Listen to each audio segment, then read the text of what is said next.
Okay, cool. Wait, I don't know, where's my music? No, come back. Come back. There you go. There's the music. Hello, everybody. How is everyone doing today? Super Desi, Chris Mayer, B. Parker, Sarah's Does Art, Super Desi, Wellington's... Yeah, it was my terrible singing, Wellington. Kay, good to see you. C. Dean. Apologies if I'm missing someone's name, if I'm mispronouncing someone's name. I'm going to apologize right in advance to everybody in the chat hanging out. So, right before this stream, if I seem a little bit off right now, right before this stream, I was actually napping, and I actually finished off a little bit of work about an hour ago, and I went to go, like, just lie down. I was like, oh, I'll just take a little bit of a nap before I do my stream, and I set my alarm, but I set my alarm for AM instead of PM. So quite literally, I just woke up like 5 minutes ago. So if I'm a little bit off and I'm like trying to figure things out, it's because my brain's still like jumping into place. So apologies in advance if I'm a little bit off, because my brain's just kind of like dealing with the like wake up fog at the moment. So apologies if I'm a little off. Oh, thank you, homebody. I try to look nice. This is just how I always wake up.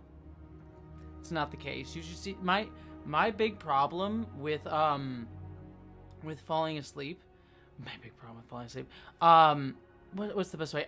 The best way to put it is what I'm trying to get is my bed head is awful. Like my hair every single morning, like legitimately every single morning that I wake up is just like a mess of tangles of like just like I look like a creature from the swamp every single time I like wake up, like I've just walked out of the like mud, like hello, welcome, I'm Jessie, this is me in the morning. I don't know why I suddenly said like that. That's basically me every single time that I wake up. So I'm actually kind of happy that after this nap I actually don't look like an evil monster that just woke up.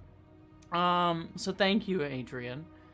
Oh, D-Duds, thank you so much for your, D-Duds, why do I keep doing that? Duds, thank you so much for your super chat. Before I get to it, just a reminder to everybody what this is. First off, hello, I am Jessie, and this is my weekly live stream where for about an hour or so, hopefully, in a slightly more cogent way that I'm getting there. I just chat about whatever all of you want to talk about. So we can talk about serious stuff. We can talk about like art stuff. We can talk about fun stuff. But for now, I just talk about whatever you want to. So just give me thoughts in the chat and I'll sort of rant about it for a second or two. And then if you do super chats are appreciated because they do help pay the bills because this is my full-time job. So if you do super chats, I try to answer that first and give you a heart. But, excuse me. But if you don't, that's totally okay. No worries. And I'll try and cover stuff that the chat does as well outside of super chats. So that's the quick and easy of it all. And I hope everyone else is doing good today. What I want to talk about is Newt. Good cat or great cat? So, okay. How do I talk? So, Duds, I want to get to your super chat real quick. But people are asking about Newt, who is my cat, for those of you who don't know. And I'm trying to do this without giving something away for a video, my Sex and Star Trek video that I'm doing. There is a poster. I had like a piece of art made for the video. And the art, I got it blown. It's a weird piece of art and I don't want to spoil what it is. But I got it blown up to big poster size. And now that I've done shooting that section, I put the poster in my bedroom. You'll see how weird that is once you see what the poster is. But I didn't have anything else. I didn't know where else to put it. So I was like, all right, I'll put it in my bedroom. And my cat, Newt, loves this poster. I have no idea why. But, like, he sleeps under the poster now. Like, he never used to do that. But, like, he sleeps on my bed whenever I'm in my bed. But now, since the poster's gone up, even when I'm not in the bedroom, he will go up to the wall that it's on, and he, like, sleeps right next to the wall and, like, feels, like, the texture of the poster. Because it's, like, got, like, this printer poster on it. It's such a weird... I've never seen a cat be, like, that into a poster, like, the texture of a poster. Because it's, like, it's got, like, a matte finish on it. So I don't know what it is, but it's really weird.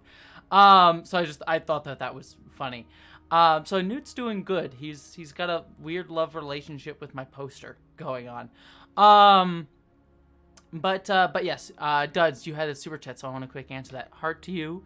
You said, and now I think I'm actually waking up a little bit. Your Fox News doesn't understand Star Trek was on point. This will be the only super chat. I promise. Sorry. Don't apologize. I'm not. You shouldn't apologize for the super chat. I appreciate the super chat. You don't need to apologize for it. But yeah, no. And I appreciate people seem to enjoy the video yesterday about Fox News doesn't understand Star Trek. I mean, like, I mean, obviously, and a lot of people pointed this out in the comments, and I mean, obviously, I knew this too going into the article that like. Fox News is never going to understand Star Trek. I mean, that's, like, what Fox News does, especially when it comes to, like, pop culture stuff, and it's pretty much all of conservatism right now, like, especially Republican, capital R Republican conservatism. It's just complaining about wokeness. Carlos Maza, if anyone knows Carlos Maza, if you have not listened to Carlos Maza, he's a great YouTuber. I think he came from Vox, I believe is where he used to work. But anyways, he's a YouTuber, does YouTube full time now. And he just came out with a really, really good video where he watched the entire, like, Republican conference to just see what their actual ideology was. Because they don't have an actual platform other than, like, we just support Trump. And the entire conference was just complaining about wokeism and culture war ideology.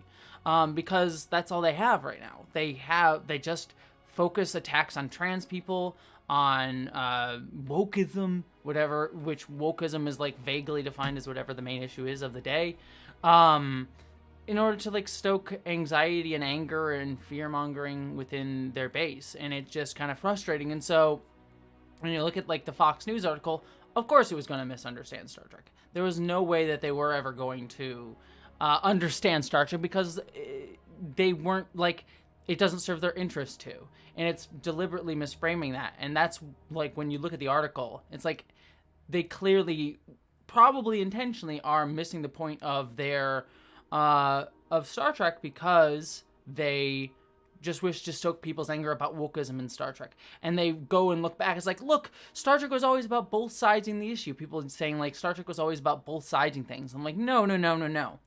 Star Trek was never about both siding things. The reason that you feel that it was that way, that it didn't take a side, is because a lot of the things that it says in our culture today has been, we've progressed, thankfully, in a lot of issues that Star Trek used to talk about, that it feels like, by today's standards, that it's not trying to be as progressive as it was. But at the time at which it came out, the things that Star Trek was talking about were incredibly divisive within a lot of like mainstream discussion at the time. And so I just find it kind of, it's just about people not understanding how things have progressed and just having nostalgia for the past instead of actually seeing how Star Trek today, honestly, as much as I love Star Trek today, I'll be honest about it, like, I think Star Trek today could be more progressive. I think sometimes it's lost a little bit of that at times. I still think like things like Discovery, talking about mental health and issues like that, I think are still there. But I actually think it could go further. And so I think it's just kind of funny in a lot of those regards.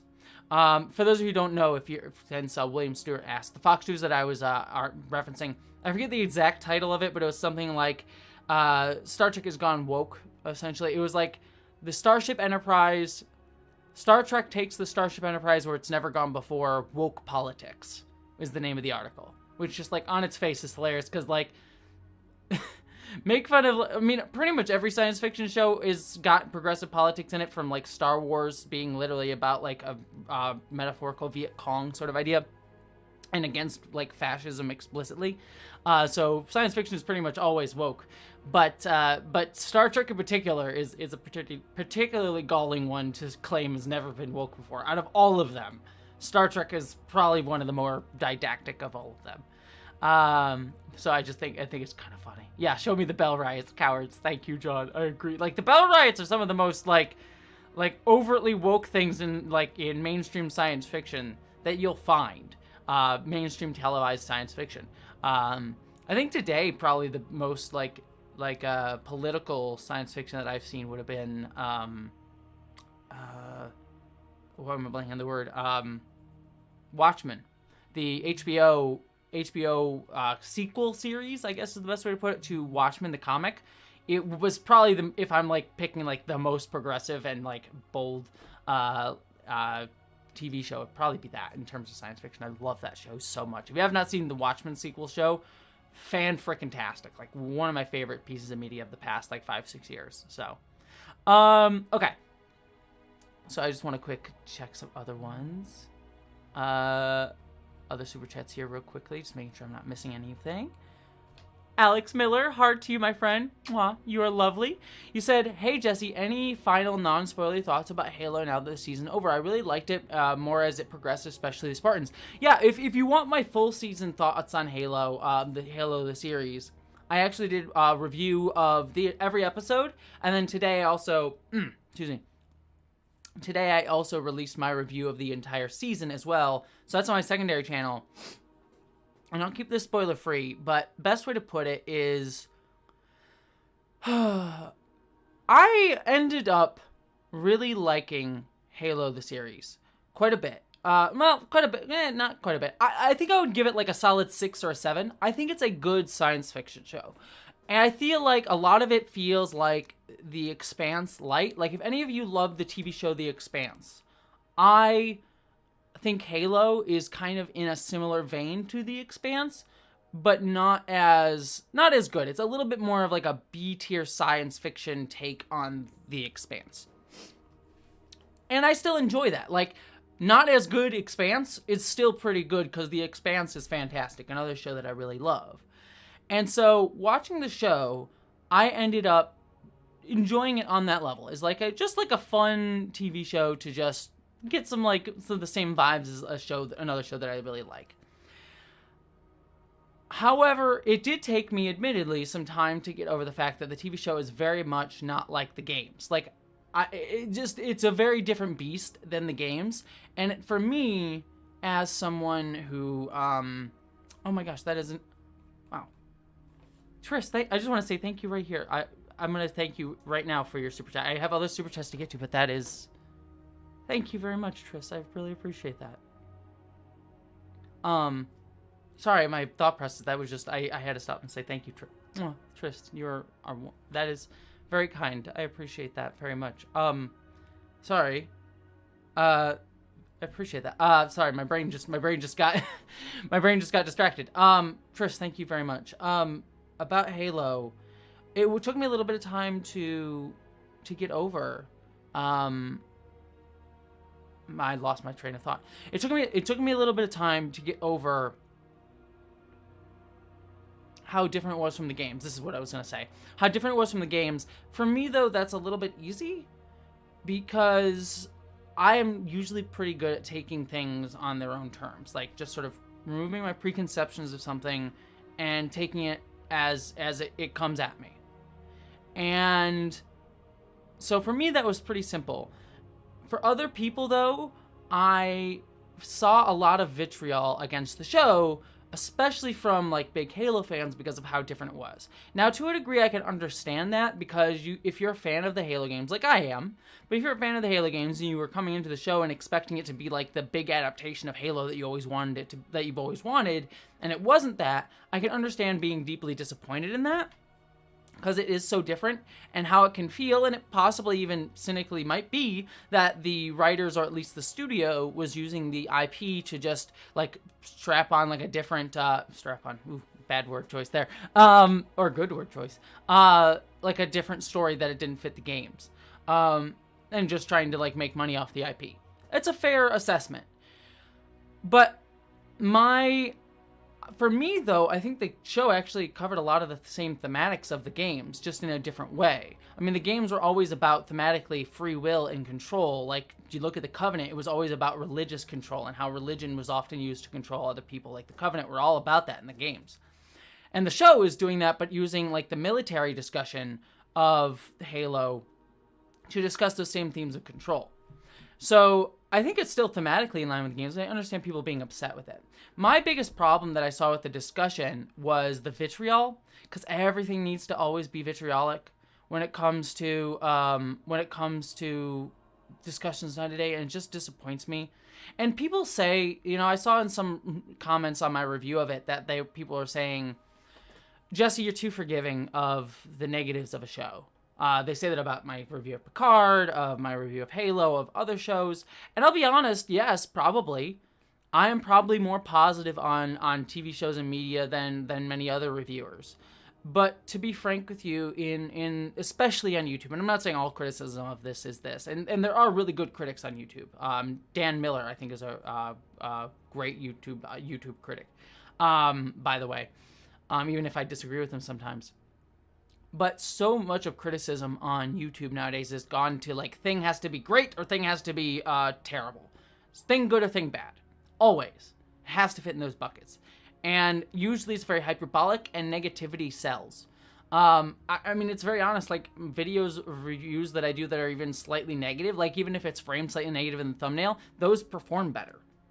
My Picard season review performed better because it was like, what the hell happened was the name on the thumbnail, even though I try to be overall generally positive to it.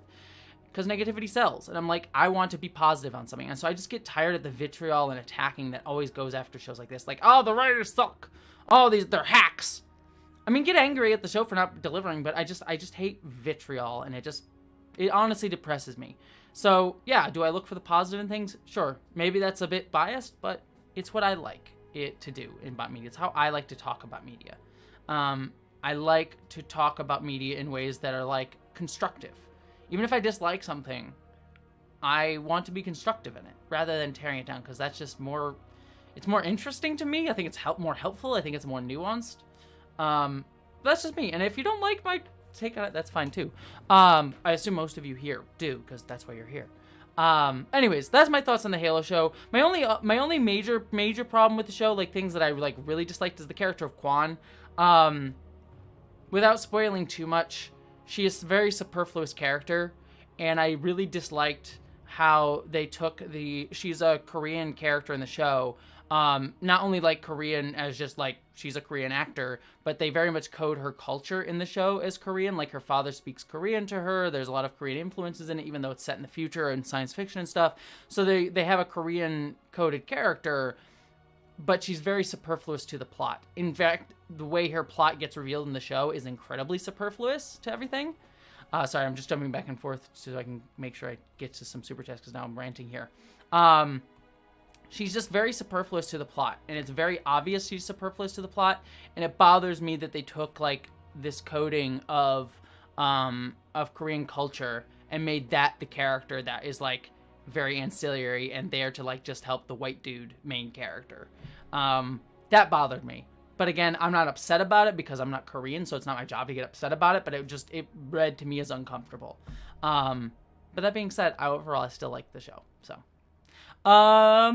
Adrian, hard to you, my friend. Sorry, I'm going to try and catch up on the super chat, so apologies if I'm behind on some of them. Adrian, writing Metal Lumpty fanfic tips for me, straight guy. Metal Lumpty? I actually don't know what that is, Adrian. I apologize. Well, I'm sorry, my friend. I actually don't know what that is. Miss Wicked Wolf says, I love your Jump Gate podcast. Thank you so much. I am very pleased with people's response to the Jump Gate podcast, because it's been very nice to like go back to Babylon 5. Season 1 is rough. It is definitely rough, but I like see the seeds of the greatness that I fell in love with when I watched the show. And so I'm very excited to keep going with that. So if you have not seen Babylon 5, or my Jump Gate podcast where I watch Babylon 5, it's a joy. And watching Vera, my favorite thing with the Jump Gate podcast, because I have already seen Babylon 5 and I know how well it like seeds storylines, it's always fun for me to listen to Vera, who's my co-host who hasn't seen it yet, catch some of the storylines that like, oh, she caught on this thing, and that's gonna come back up, and she thinks it's like a plot hole now, but it will be an actual thing. I won't say anything because in case you haven't listened to, any of you haven't seen Babylon 5, but it's just fun. It's just fun seeing her responses to things that I know will come back. It's a good time. Stay Hump 10, hard to you. You said, quick rant. The dumbest argument a TERF gave was that if a trans woman calls herself a girl, that means she is predatory, as if cis women don't call themselves girls. Oh, yeah, it's... I mean, that just goes to girls doesn't always mean child. Yeah, no, it's the same thing they want to do with every trans person, right? They want to simultaneously infantilize trans people, say that we have a mental health problem, and then also like what's the best word? Paint us as child groomers or sexual perverts or trying to hurt children. I mean, like I see often. I mean, like look at my background. I got like nerdy crap all in the background of my stuff and like Star Trek things and things like that. And so I do see when I do videos on kind of like difficult topics on trans issues that sometimes get more conservative audiences coming to the video who aren't like the normal audience that I have, but like people from outside who don't know me. I see so many attacks just on the fan, like, oh, look at this, you know, they won't say man, they won't say trans woman, they'll say man. Look at this trans woman, look, like has all these toys and things. Look at like this child, it's a child groomer thing. I was like, yeah, because like no one else has in TV and film criticism analysis or talking about other topics has weird like toys and crap in their background. It's just the infantilization and trying to paint like trans people as both mentally ill, mentally unwell, like children, yet also sexually predatory at the same time. They do that all the time, and there's always a double standard on it, and it's honestly incredibly frustrating. It's just something that we have to fight back against and push back against, but it is a narrative that is endlessly tiring and very difficult. And again, it's the double standard because like half of YouTube videos now are backgrounds just like mine, full of nerdy crap. And the same thing when you say like girls, you know, we're saying girls, like, yeah, adult people call themselves like girls, like, oh, it's girls night. We're going, like, I call myself like a girl, like it's fine. It's just, they'll use any perception of that sort of thing to fit their narrative. It's just how it is. Sucks though. It definitely sucks. And it's dumb and frustrating. I mean, it's always dumb. It's always dumb. TERF arguments are generally always dumb and offensive and hurtful and often very aligned with like homophobia as well. Yeah. So, but thank you so much for the super chat. Duval, heart to you, my friend. Mwah. I thought you, wait, was that? No, that was someone else I was to say. You said, I was like, oh, are you the person that said you weren't going to do another super chat? But no, Duval. It just saw D at the beginning.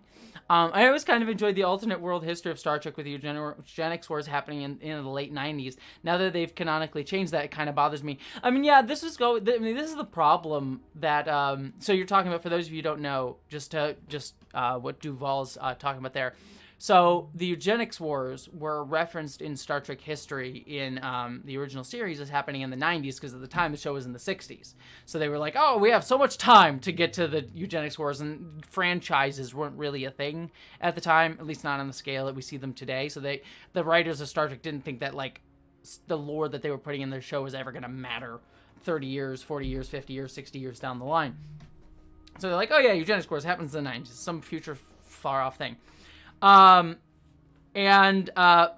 Star Trek has kept going on, the vagueness of what the eugenics wars were kept getting weirder and weirder because of the fact that we kind of hit that point. So like Star Trek Voyager, I think like they go back to the 90s at the one point, and it's just kind of like they're hanging around in Los Angeles in one episode in a two-parter. And I think they referenced that, like, the eugenics wars are technically happening now. And it's sort of, like, hinted that they're, like, underground things, that they're, like, not an actual war, but it's just sort of referenced as, like, a war thing. But then Star Trek Picard and Star Trek Strange New Worlds have both kind of, like, explicitly stated, especially Strange New Worlds, that, like, the eugenics wars now happens, like, in the future from now. That it, like, became, like, the, like, Trump, like, the literal, stuff going on right now with the heightened sort of tensions in the United States leading to an American Civil War, then the eugenics wars, then then World War III. That was like what they stated. And so hopefully that doesn't turn out to be prophetic. Feels like it sometimes, but hopefully it doesn't. But it's just kind of funny because it just shows how they like how TV shows, because they have these like unwieldy canons, now have to like massage things to be like, oh yeah, it happens in the 2000s now. And like Star Trek Picard had like a line where they said like, where it was like, oh, historical records from this time period, meaning today, are wonky, are not great, and that's like their excuse. It's just one of those things with like franchises going on this long. Like it's gonna get worse and worse. If Star Trek continues, it's just gonna get worse. I mean, at some point, hell, we might even hit the 22nd century and Star Trek will still be around and be like, well, what the hell is Enterprise then? It's just kind of funny. And like Star Trek's by no means the first franchise to have to deal with that, but it just It's just kind of funny. I know, Tris. I apologize that I'm getting to it. I apologize. I'm getting to everyone's super chat. Tris, again, thank you so much for that super chat. You're very appreciated. I really appreciate your perspective and content. Please keep up the great work. I appreciate that, Tris. Mwah. Thank you again. That is an incredibly generous super chat, and you are lovely and amazing, as everyone is here. Mwah, mwah, mwah. X-Men is X-Men political now. The thing about like mutants being discriminated against both systemically and individually just for who they are. Oh, politics. How woke. It's funny. Joshua, heart to you. Trish, you didn't. Trish, sorry, I'm catching up because I'm going through the chat. Sorry, I'm behind on the chat, but Trish, you didn't derail me. You're lovely. Well, I appreciate you. Joshua, you said, love Strange New Worlds, especially Uhura, Ortegas, and Lon. Think the pandemic stuff this week was too on the nose, went back and forth personally on doing it. I mean, I was just talking before, I like my Star Trek to be on the nose. Honestly, I think in a lot of ways, here's something that let me make an argument to you that I was just thinking about that I'm like, oh, I want to kind of use in a video. I mean, I've been saying it, but it's like, I'll use an exact specific metaphor. And actually, I want to pull up another chat box so I can keep my eyes on the super chats, but I want to make sure I can catch up on the actual chat going on right now. So apologies, give me just a second so I can make sure I can see the actual chat because I don't want to lose the super chats by going ahead too fast. Okay, now I can actually see people. Oh, thank you, Jose. You're lovely. Now I can actually catch up on what people are actually saying. So talking about the pandemic stuff being on the nose, I actually liked it. Because here's the argument that I would make, and I've said this in a few other videos, but I'll use this as an explicit example, is that I think some of the reasons why I like Star Trek being sometimes incredibly expressly clear and being like, we are talking about this today, like whether it be about the pandemic, whether it be like mentioning like or pointing out that like the January 6th 2020 coup attempt in the United States Capitol, and pointing that as like a directly thing that leads into these like the war, World War III stuff that we see in Star Trek, or going back to the original series with like Kirk literally reading the Constitution and saying it needs to apply to everyone in the era of the civil rights movement, very clearly pointing towards black civil rights as needing to apply to everyone under the Constitution. I appreciate Star Trek being that explicit with something because it means that people are not allowed to miss it, are not allowed to miss the critique and point that Star Trek is making. And so when people claim that like Star Trek has gotten to like expressly like it's unsubtle and it's over the top, I'll be like, number one, what Star Trek were you watching? Star Trek was never subtle. And I appreciate its unsubtleness because it allows people to not look away from these things. And the example that I will give is that so many people in my Fox News video and on my Star Trek Picard video, I saw a lot of like people who hate modern Trek for it being too woke come into the comments. And one of their arguments would be that like, I don't mind progressiveness in my Star Trek, but like sometimes it's way too forced. It's not subtle like original Star Trek. And the example that they'll use is the scene in Star Trek Discovery where Adira, who is non-binary, corrects Stamets for using the wrong pronoun and says like, I'm actually a they and I would like you to use they. Now, number one, they always frame this as like the character Adira having like yelled at him and saying like, stop you. They always like frame a trans person as like aggressive and angry, the non-binary character, which isn't actually what the scene was. It was a character telling her, I'm using the wrong pronoun for a second there. Correcting their father figure and saying, this is who I am. And it was a really beautiful moment. And Stamets, I think Anthony Rapp played it really beautifully. Is like a proud parent in that moment. If you go back and watch it, it's just like a proud parent beaming at his child, like coming out to him. It was really sweet. But people will complain about that moment as being like too over the top and on the nose. Whereas I've, number one, seen people who watched that moment and felt seen by that. I felt seen by it. And I know younger trans people, non-binary people who saw that moment as like a great moment so that they could model how to do that with their own parents, or parents seeing that and learning themselves. But Star Trek, that wasn't the first time that Star Trek did that. In Star Trek The Next Generation, with the character of Pulaski talking about Data, there is literally a scene where Pulaski uses the wrong pronouns for Data, calls him an it, and actually I think it's Picard actually in the scene, but Picard corrects him. Data in another episode corrects her for saying his name wrong.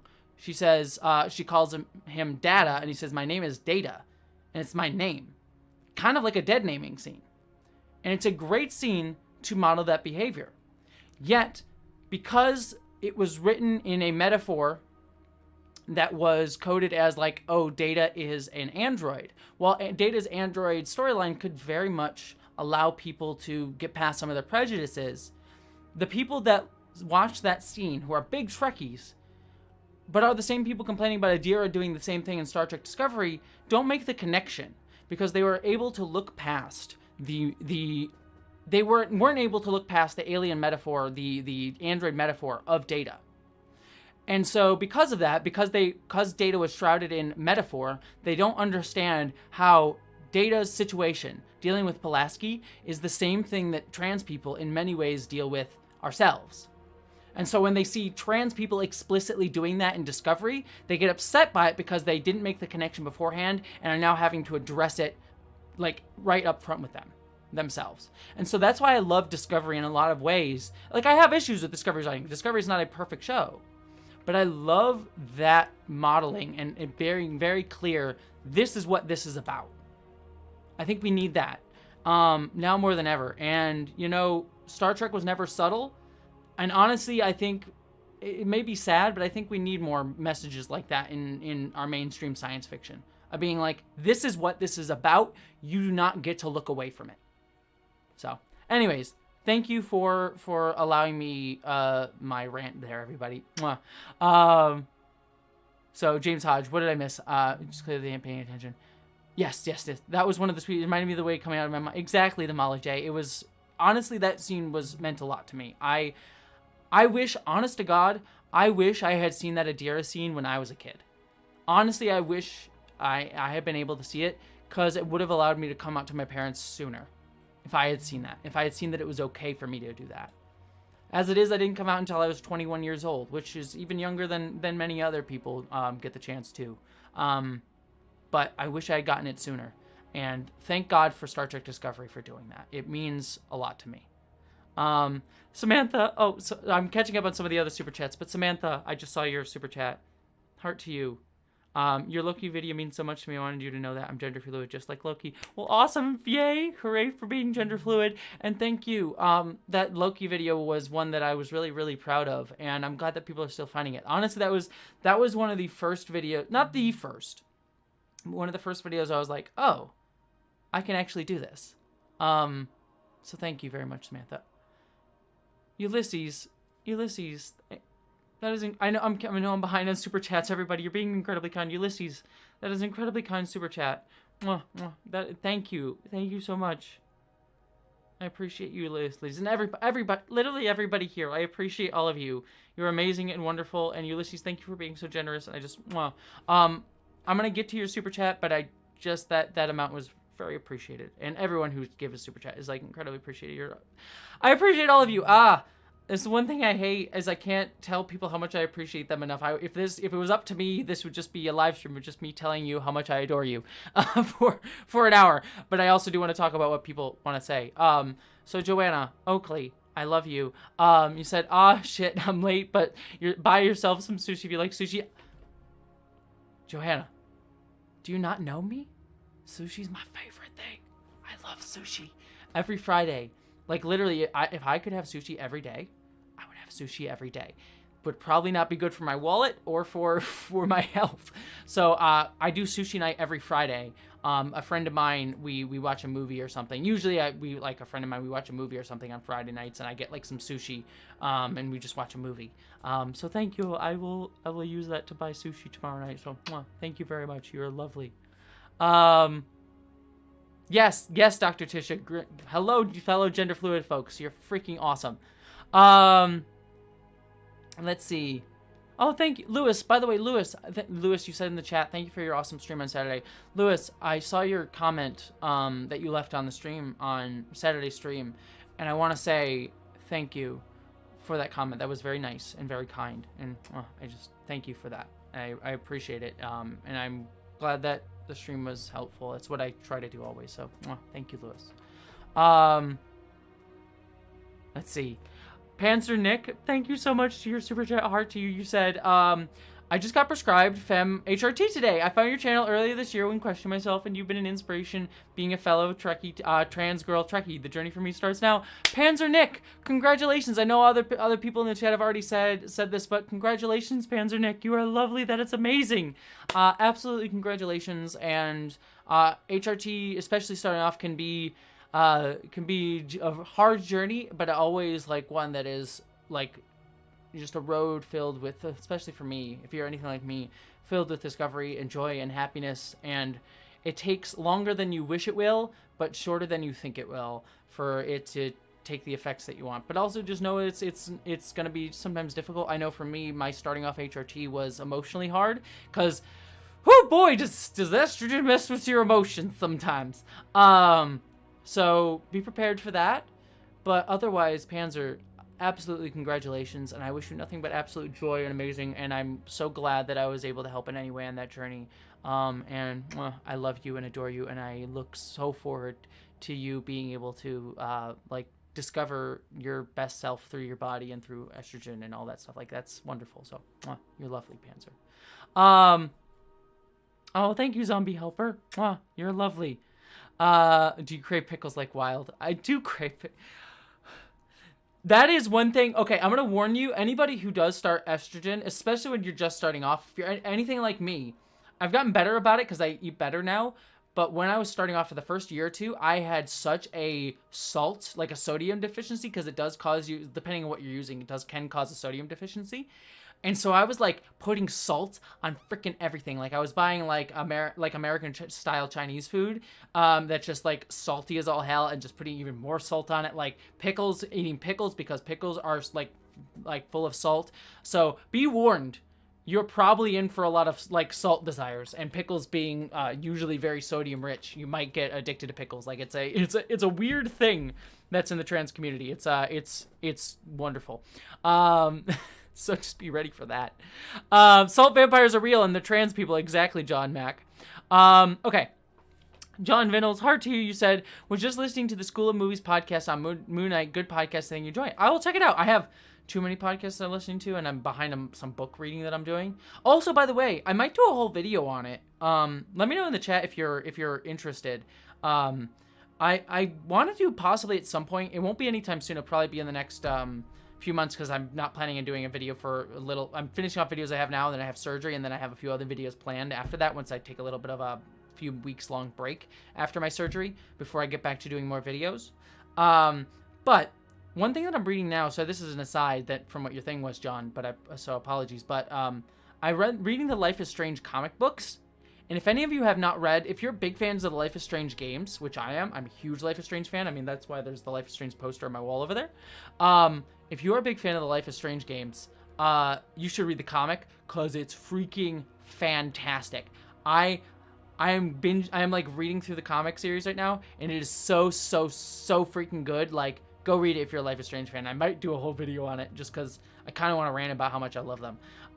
So check that out. But anyways, yeah, John, I haven't listened to the School of Movies podcast, so thank you for letting me know.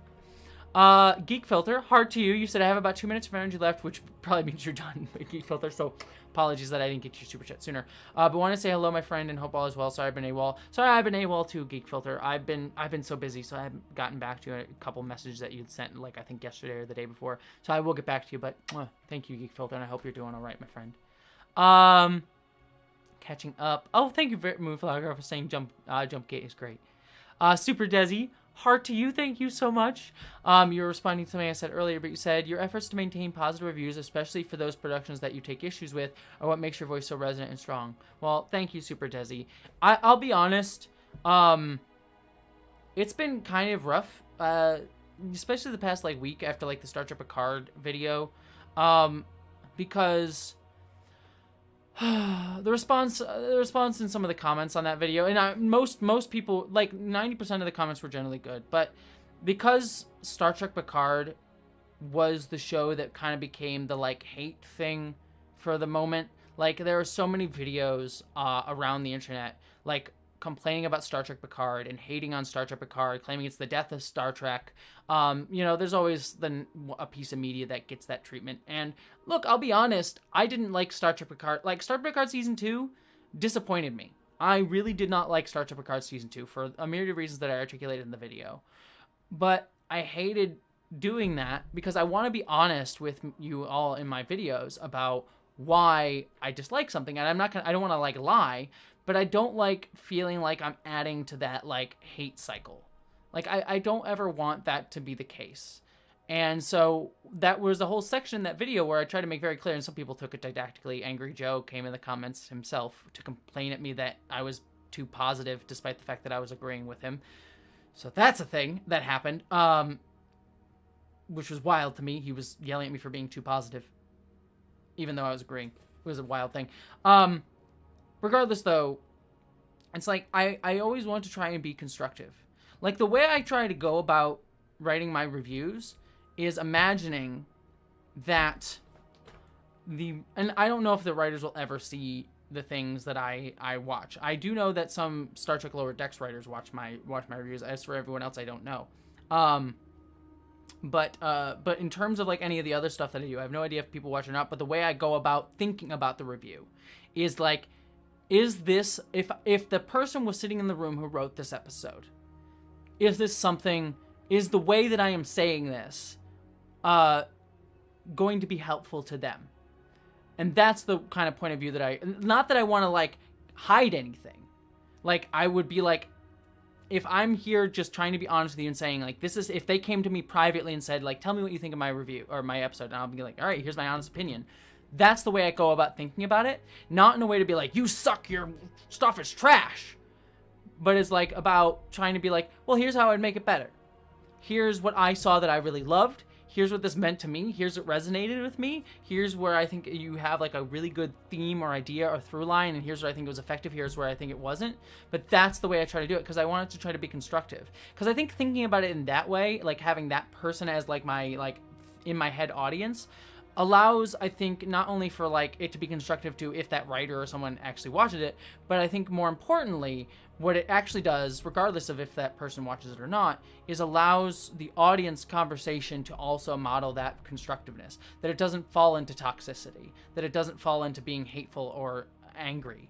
Like, that's my mindset, is like, not to think about like the writers watching it, but to think about it as a way to create a constructive conversation. Because that's what I think media needs to be. Media is a communication. Media is like pop culture, stories, fiction.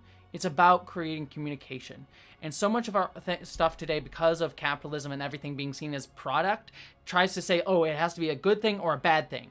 Because if it's none of those things, you can tell whether it's worth your time and money. And considering that, like, we put like monetary value on time and obviously money, and money is tied to time and work, it has to be like equated to a value of is this good or bad. And I think that is so reductive to conversation on media. I think if we think about media as a conversation about how we talk with each other, and fiction is a way that we talk with each other, from the writers to us discussing fiction through stories, through these characters, and talking about what we can learn and what we didn't learn. And not in a way that's like, is this good or bad, but just being like, well, this is what I got out of it. And here's some ways that I thought it was good and where it wasn't. So yeah, that's where, and by the way, it's not wrong to say you dislike something. It's just, I hate the sort of vitriol sort of way that our discourse has often framed these things. All right, catching up on some of the super chats here. All right, I'm going to try and run through these because I'm behind on these. So apologies that I'm ranting a bunch. So I'm going to quick run through some of these, and apologies if I missed one because I think my stream kind of bumped ahead. James Hodge, you said, remember Doctor Who was never political until Chibnall Whittaker. Clearly you're taking attention. Series 1 had a two-part of the direct allegory for 9/11, post-9/11 hysteria. Yeah, that's the one that's hilarious to me, James Hodge. Like, people were complaining like, oh, Chris Chibnall era of Doctor Who right now is so woke. And I'm like, and Russell T Davies will bring it back to the non-wokeness era. And I'm like, did you not watch Russell T Davies, his initial run on Doctor Who? You know, the whole, like, where there's a two-parter where he literally has the politicians running Downing Street being farting aliens? Not political at all. Or the fact that he had an episode in series 4 called Turn Left, where he literally said that showed rising fascism in the UK, leading to people literally be carted off to imprisonment camps. Like, not subtle at all. So yeah, like, I find that one to be particularly hysterical too. Like, Star Trek as a whole, people saying too woke, like, that one's hilarious. People pointing to Russell T Davies as being able to save, like, Doctor Who from tribunal wokeness also particularly, like, makes me laugh, because I'm like, whoo boy, y'all in for a big shock. If I know Russell T Davies after watching his stuff like Years and Years and It's a Sin, and Queer as Folk, I think is the other one that he did. If I know anything from him, dude's gonna be very political, and we can already see that in the casting. Because he cast a trans actor. We don't know if she's a companion yet, but we cast a trans actor on the show, which I'm very excited about. And a black doctor. So both really wonderful things. Now, hopefully it matches that with great stories, but Russell T Davies, I trust. He's never really disappointed me in terms of his stories. So, yes. Andrew Clegg, why'd you title the video Fox News doesn't understand... By the way, heart to you, my friend. Doesn't understand Star Trek, and has something like Fox News knowing misrepresents Star Trek to once again gain secure white guys angry at everything cause money. You're not wrong, Andrew Clegg. Sadly, that title is not algorithm friendly. Not that I ever understand the algorithm, to be fair. Honestly, my biggest challenge with the algorithm is less, I feel like, my videos being good, because once people watch my videos, I actually see that my analytics, people, like, stay in my videos longer than I think a lot of other channels do. My part that I fail as, I'm bad at marketing, so my titles and my thumbnails are never great. I need to be more clickbaity. Not that I love clickbait, but unfortunately it's effective. So yeah, that's my one terrible thing. I'm never good at, like, selling my video ideas. In a quick thumbnail title thing. So that title, it's a good one, Andrew Clegg, and it's very accurate, but sadly not the case. Samantha W, I'm giving you another heart because you said something earlier. Let's see. Ulysses the Pagan, heart to you, my friend. Like I said, thank you again for being so generous in that super chat. That was incredibly kind of you. You said Abby's mom is going off about Abby being transphobic herself by in her past only dating cis men. Is that a straw man argument? Many trans like Abby, being one, doesn't adhere that isn't transphobic to date a person you're attracted to, curious with thing. Well, like, so, sorry, I'm trying to parse your statement a little bit there, Ulysses, but, like, sexuality has nothing to do with gender, necessarily. Like, we've coupled it that way because we think about sexuality in terms of that. And, like, how you relate to your own body can relate to who you're attracted to, as well as how people are attracted to you because of how they see your body. But, like, who you find attractive has nothing necessarily inherently to do with your gender.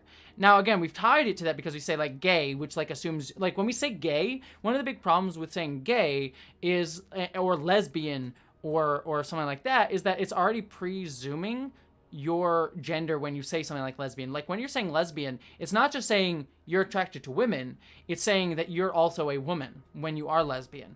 And so I honestly think better words to use, and it's something that, like, is a problem with just our language today, is this, what was it? There was better words like gynosexual or something like that, where it's like, oh, I'm attracted to women, but it doesn't presume my own gender. So, like, when we think about, like, attraction, we always have this presumption of our own gender within it. But honestly, we can uncouple that. And, like, and I'm thinking what you're talking, sorry, and actually now I'm rereading your statement, now I'm seeing more what you're getting at. I don't think it's transphobic to only date cis men. And it might speak to possibly... Thank you, Cyberquaker. Those are the words that you said right there. And Dr. Tisha. But gynophile, that's the word, yeah. So I did a whole video on this a while ago, and I would actually recommend you go watch it. But, like, it's not wrong to not be attracted to trans people or cis people or whatever for various reasons. Because of just your own internal, desire. But part of the reason probably that some people don't wish to date trans people is an internalized bias by society. And some people use that to be expressly transphobic, being like, oh, I don't want to date trans people because I find them gross. Often as like a denial of like, oh, I don't want to like see my masculinity as somehow less than because of being attracted to a trans woman who's not really a woman, which is nonsense. If you're attracted to someone, you're attracted to someone. But I often feel like something like that is could be internalized transphobia. Also something too, when you, like, a trans woman dates a lot of cis men, I've also seen like being attracted to cis men, it's also just like somewhat affirming. It's like, oh, like there's an affirmation of gender being like, oh, a cis man is interested in me. And I don't think that's necessarily a conscious thing, but it can feel nice to be like, get the attention of a cis man when our society says like cis men being attracted to a trans woman is like less than or like different or something like that. And so there is an element of affirmation, and that can feel pleasurable. And that's not wrong. It's just there's many different reasons. So it's not necessarily transphobic in like an intentional way. Maybe it speaks to underlying biases against trans people in our society today, possibly. But that's the case. I mean, for me personally, I'll be quite honest with all of you. Sorry, I'm going on stuff, but being quite honest with all of you, I am probably physically attracted more to cis men. Like, I find cis men to be attractive. Like, when I am bisexual, so I find, you know, broad spectrum of people attractive. Cis women, trans men, trans women, non-binary people, like all spectrum of people I find attractive. But I've generally found that I find cis men, like very masculine looking men, to be the most attractive. But that's just like a physical thing. Emotionally, I have found that I'm actually more attracted to other trans women or non-binary people, and trans men as well. Though I've dated less trans men just because I haven't met as many trans men that were like on dating sites and things like that. So like I presume, but like I feel like emotionally I'd be more attracted to trans and non-binary people generally, typically shown as like trans women. And like I still am physically attracted to trans women and other trans non-binary people, but I do know that like physically I'm probably most attracted to cisgender men, and it's just what it is, and that's fine. There's nothing wrong with that. This is just what it is. Yeah, attraction is complicated. Cappuccino Crafts. Cyberquaker, hard to you. Penance for missing the beginning of the stream, but I love the part I heard. Well, Cyberquaker, mwah, it's good to see you, my friend. Mwah, mwah. Adore you and love you. You are wonderful. Yay, sushi. Heart Friends 1999. Thank you so much for your super chat, my friend. Mwah, heart to you. You said this is gonna be super random, but do you watch any sports? I get the vibe that you enjoy Formula One. I probably would. I don't really. I have had many exes, who are super into sports. So like I've gotten into sports when my partners have been, mostly surprisingly, like not surprisingly because women can enjoy anything, but like I've dated men, and the men I've dated have generally been less sports oriented, but the women I've dated have been more sports oriented. Maybe that goes to the attraction of like I'm attracted to women who are more interested in stereotypically masculine things. I don't know. I don't know what it says about me, but anyways, mostly the women that I've dated, trans or even cis women, have been interested in sports. And I've gotten into like baseball and stuff, and I enjoy watching sports when like I go to a game. Like I'll go to a baseball game or a hockey game or football game and actually really enjoy it and like enjoy like the stories and stuff of like the players and things. But I've never been like able to like just sit and watch sports all that much. It's just something that for me, honestly, weirdly, the sport that I watched the most, especially when I was younger, was, and it'd be debatable if you want to call it a sport. I would consider it a sport, but poker. I actually really loved poker as a kid because as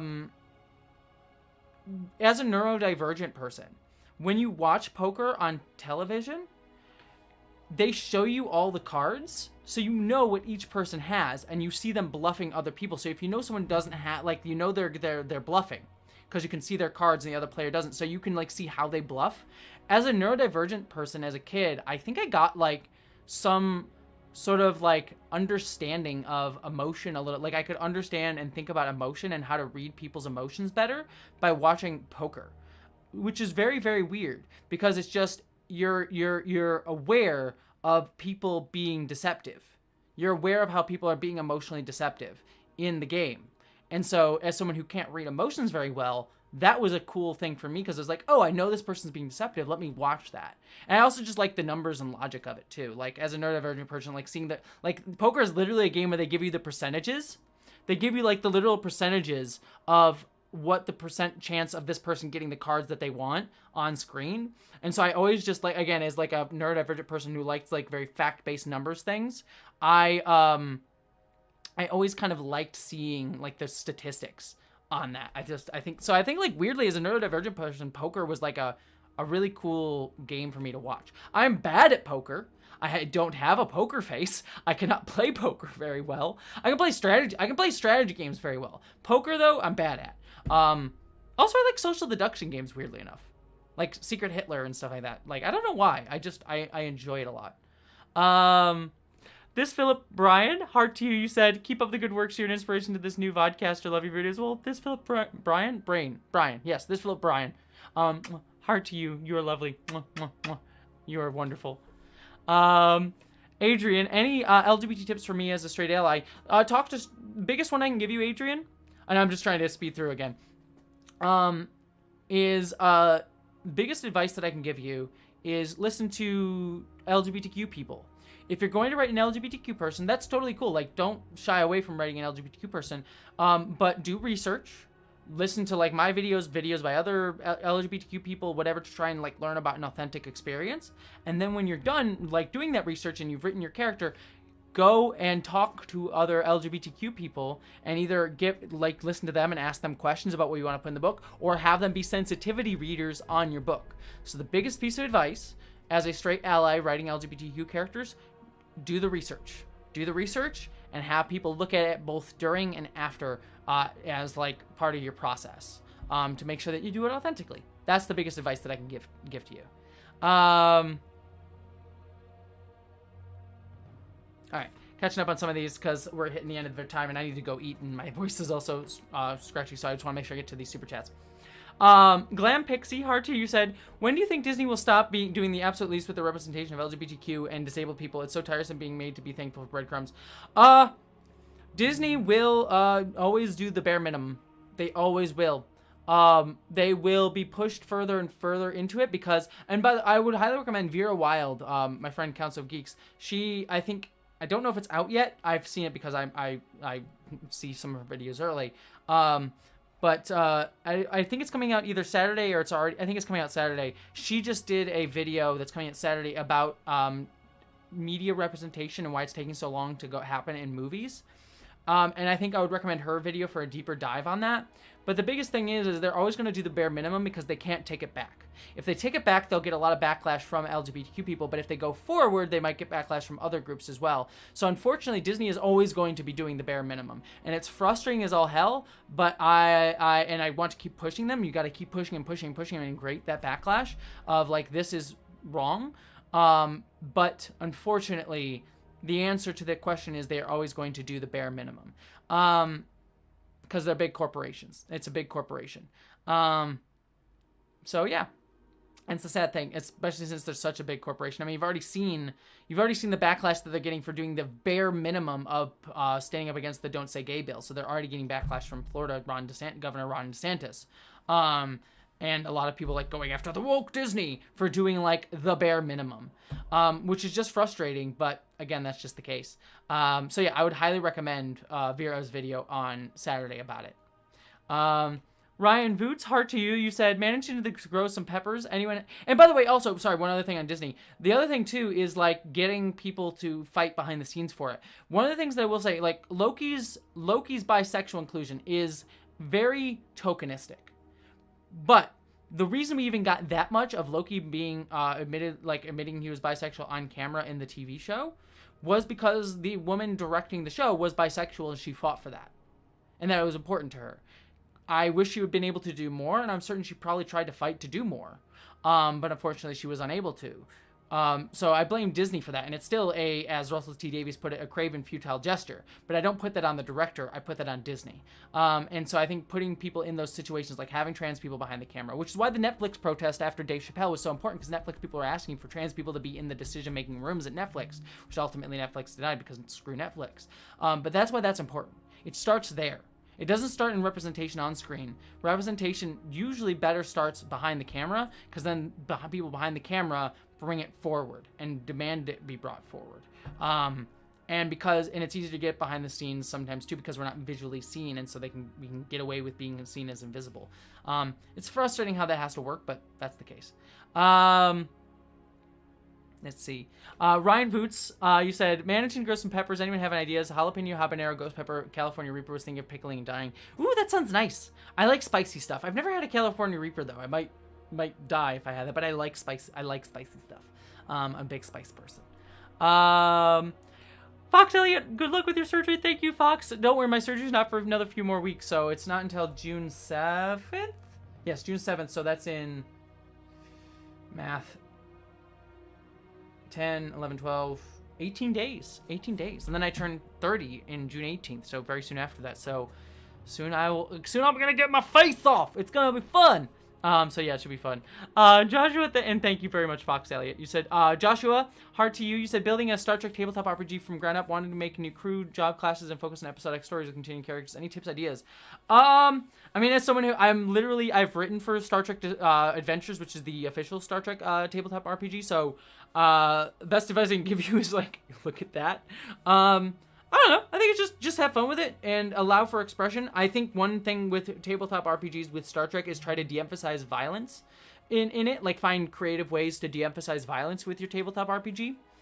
Because a lot of like D&D stuff, not that D&D doesn't allow for a lot of roleplay, but it is also very like tactics and like ability, like violent abilities focused, so like fireball and magical spells and stuff like that. I think Star Trek needs to, if you're making a Star Trek tabletop RPG, and Star Trek Adventures does this, like really de-emphasize that with the Star Trek one. I think is actually really great, and find ways to encourage creative problem solving and discourage violence. Like, don't disallow violence, because that's not how tabletop RPGs are set up to do. You want to allow people to kind of have that freedom. But find ways to, in your system, discourage violence, I think is the best way to do a Star Trek tabletop RPG. And now, again, I would recommend Star Trek Adventures has a unique sort of battle system that like does that exact thing. So I would recommend that. Can y'all recommend Star Trek channels? Liz says, can y'all recommend Star Trek channels that aren't mean or LGBTQ friendly? Best one besides myself, because obviously Star Trek and LGBTQ here. One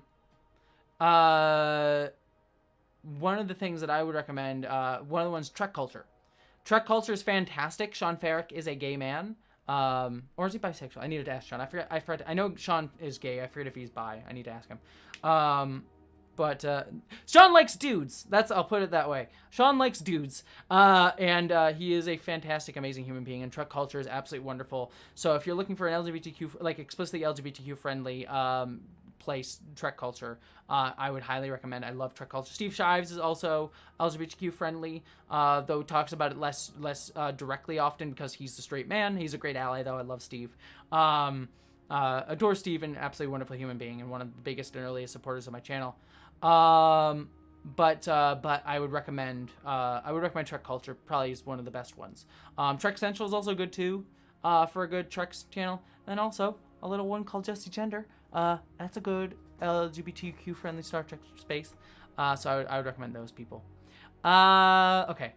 All right, I am already over time, so I'm going to breeze. Thank you so much, everyone, for the super chats today. There's been a lot of super chats, so thank you so much. I'm going to breeze through these because I'm already behind, and I need to go have dinner. So, Molly J, Heart you said, I want to take a moment to share some good news. My second novel, Mail Order Bride, is out Sunday. It's a 7-novel features Gentleman's Society. Hell yes, people, go buy Mail Order Bride. I haven't read it, but I'm assuming it's great because it's written by someone from this community. So, heart to you.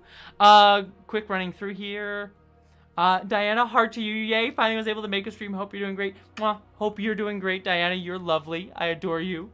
John, again, you said next thing you'll know, people complain about Avatar The Last Airbender going, oh, I'm sure they already have. There's the Netflix TV show that's coming out soon. I'm sure people have already ranted about Avatar The Last Airbender Netflix live action show going woke. Don't worry, I'm not ending the stream just yet. I'm just going to quick run through these. Tris Hart again, too. Thank you so much for your super chats. You say science fiction is correlated to media analysis, which is funny since conservatives are famously horrible at media analysis, and they really are missing out on all the cool stories and people with all their fear and hate. Yeah, that's the other thing, too. I won't do a whole rant on this, but that's the other thing, too, Tris, about like, people ranting about wokeness and, like, oh, forced diversity. Like, why wouldn't you want more stories? Like, one of the coolest things that I like from a purely selfish point of view, like just pure, like I think you need diversity so people can see themselves in media for numerous different reasons. But even just from a personal selfish point of view, I love seeing diversity in my media just because it means that I get to see new cultures and new stories and learn new things, right? And get to see them the more authentically they're portrayed, the more I get to learn. So, like, the thing with, like, conservatives, like, complaining about this stuff is, like, they want the same story regurgitated to them over and over and over again. Straight white dude saves the day. Oh, it's boring. Like, it's boring. Don't get me wrong. I love my Supermen. I love my straight white dude heroes, my Captain Pikes. And there's numerous stories you can tell with those people. But, like, I've seen all of it, too. Like, I've seen a lot of it. Like, tell new stories. I don't know. It's just, like... You're limiting your own ability to tell stories. All right, Joanna Oakley, you said if you like poker, you should watch Molly's Game. Yes, I actually do love Molly's Game. I know it didn't get great reviews, and also it's I forget the screenwriter, famous screenwriter wrote West Wing, Aaron Sorkin. It's Aaron Sorkin, which I know I have some issues with Aaron Sorkin's very liberal politics. Not conservative, very liberal politics, a left-leaning person. I do take issue with some of his politics, but Molly's Game I actually really liked. I really liked Molly's Game. John Vinnell's Heart to you is Ncuti Gatwa was the new Doctor on Doctor Who's casting intent by RTD to make up to the people who didn't like his handling of Martha and Mickey. I would doubt it's that direct of a correlation. I mean, obviously he had issues with his handling of the two black characters that he wrote, Martha and Mickey, like the two predominant ones in his work. And many people of color and black people and other people have taken issue with that. It's not for me to necessarily speak for that community on that. But I doubt, like, Russell T Davies is, like, directly thinking, like, I'm gonna make up for it by doing this. I think it was just earnestly, his choice to cast Ncuti was an earnest desire to just be diverse in his casting and represent somebody who's typically not gotten a chance to fill the role of the Doctor. So, sure, do I hope he'll do better about writing characters of color now than he did over a decade ago? I sure hope so. But I don't think it's, like, a direct correlate, like that's his direct logic and reasoning. Let's see. Okay. Any more super chats? Okay, so 2 more super chats. Andrew Clegg, when is your last stream before your surgery? And heart to you, my friend. You said, when's your last stream before your surgery? It will be whatever the one before June 7th is. So that would be probably June 4th, that Saturday beforehand. So June 4th presumably will be my last stream. Before the surgery. And then, like I said, I'm going to take off a week from streaming. We'll see if I need more depending on how the surgery goes, but I am definitely going to take a week off before I stream again. So you won't see me for at least a week after the surgery. When I'll make another video, it will depend on, like, my energy and how much, like, again, I want to take a break, so I'm just sort of, like, allowing my own creative self and my own energy. Like, it won't be longer than a month, and you'll probably see the video sooner than that. Because I'll have, like, my last Sex and Star Trek video will come out at the end of June. So my last video that I have currently planned to finish before my surgery will come out after my surgery. And then I'm going to take a few weeks break for my surgery. And then so you'll probably get my next, like, big video after that in July. So it won't be, like, a terribly long break. But I will be taking a break physically between now and then. But I'm a little bit ahead at the moment. So yeah. And Stay Hump, Heart to you said you'd rather be a Jedi or Starfleet commander. I mean, it depends. The question with that Stay Hump kind of depends on the context. Because if it's like, would I rather be a Jedi or a Starfleet commander today in our world? Then I would probably choose Jedi. Because then I'd have all the ridiculous powers in today's world. However, if you're like, would you rather be a Jedi in the Star Wars universe? Or would you rather be a Starfleet commander in the Star Trek universe? I would much rather be a Star Trek commander in the Star Trek universe. Because I would get to live in the Star Trek universe. And as much as I like Star Wars, there's a lot of wars going on in the Star Wars, and I kind of don't want to live in a perpetual war like society. So like one that constantly falls to fascism over and over and over again. So yeah. If it's would I rather be a Jedi or Starfleet commander today, I would much rather be a Jedi today. If it's, do I rather be a Jedi in the Star Wars universe or Star Trek, or Star Trek Commander in the Star Trek universe? Definitely Star Trek universe, 100%. Yeah, literally Earth. Thank you, Fox. Okay. Before I finish off the stream, a couple quick announcements for everybody before I disappear, and then I'm gonna just send you all love for like a hot minute because I just want to be nice and say hi to everybody. Hi Jessie, I just heard Sci-Fi Wire that Quantum Leap. Yeah, I did, Tori. I did see that. Sorry, I just got distracted because I saw Quantum Leap. Yeah, they did pick up the pilot for Quantum Leap, which I'm so excited about. I'm really excited to see Quantum Leap back. Hopefully, we'll find out if Sam Beckett ever made his damn way home. I mean, I know they're gonna follow a different character, but who knows? You could always have a Scott Bakula cameo. Come on. So yeah, no, new Quantum Leap show. I am very pumped for. But anyway, sorry. Quick announcements, and then I'm gonna say some fun stuff. Tomorrow, got a video coming tomorrow. It'll be about, it's going to be a hard one. I'm going to give a big trigger warning to people. The video is about the book Manhunt, which is a horror novel written by a trans woman. It's very, very good, but it is a very difficult one. It does talk about the dehumanization of trans people and TERFs in a very horror zombie setting, but it's a very difficult topic. And we're going to touch upon all the issues that a lot of the discussions that it talks about, and the inevitable endpoint of TERFism, which is to try to genocide trans people. That is in the video. The video is predominantly, not always, but predominantly about the moral panic that TERFs had about the book and how they misunderstood the book. But then we're going to talk about the book itself. So I am very proud of this video. I did a lot of, I think, fun being the wrong word considering the subject matter, but I try to do a lot of like artistic stuff with makeup and things like that, and the stuff like that. But what I will say is just a big warning on that for anybody. So if you do not have, it's totally okay if you don't want to watch something like that, because it is rough. And thank you, Cyberquaker. Mwah, I love you. But thank you for saying that. I am very proud of the video. I think it's really, really good. So please check that out. That'll be coming out tomorrow morning. It's out now for patrons. So if you're anxious for it, patrons have it now. So you can watch it there. But it'll be out tomorrow morning. Then also, I'm going to apologize in advance. I am not going to do a stream on Saturday on this channel. Because I am going to be streaming, so I'm not going to be playing Ocarina of Time this weekend, but that's because I am going to be streaming several times this weekend. I don't have the exact times yet, because they're making the schedule, but the wonderful Kira Chats, Sophie from Mars, and then I forget the other two people, but Kira Chats and Sophie from Mars are the two big channels, and then there's two other channels that are also doing it. They are running on Twitch a fundraiser for trans groups in the US and the UK fighting for trans kids. It's a 3-day live stream starting tomorrow, so I highly recommend you tune in starting tomorrow. And I will be appearing on that. Again, I don't know when I'm going to be on because they haven't made the the Red Planet fundraiser stream. Thank you very much, Cyberquaker. Cyberquaker knows. Cyberquaker will have the information because I know Cyberquaker is freaking DJ. Thank you, GJ Umel and Conquest of the Dead. So Kira Chats, Sophie from Mars, GJ Muel, and Conquest of the Dread. GJ Muel is also a great YouTuber too. I've seen some of his stuff. He does some good stuff as well. So you should check out all four of those people. But anyways, I will be on that stream. It's a 3-day stream. Please go check it out. They're all amazing people, amazing creators, doing amazing work to help fundraise for trans kids, both in the US and the UK. I will be appearing on that. Again, I don't know the time. And when I do know the time, I'll probably post in my community tab when I'll be on. So if you're interested in seeing me on that, I'll post it there. I am also going to be I'm also going to be on Lumi Rue's Twitch stream. Lumi Rue is also another wonderful Twitch streamer. Does also fantastic work. She's doing something separate. This weekend, she is hosting a panel about abortion rights. And I'm going to be on it.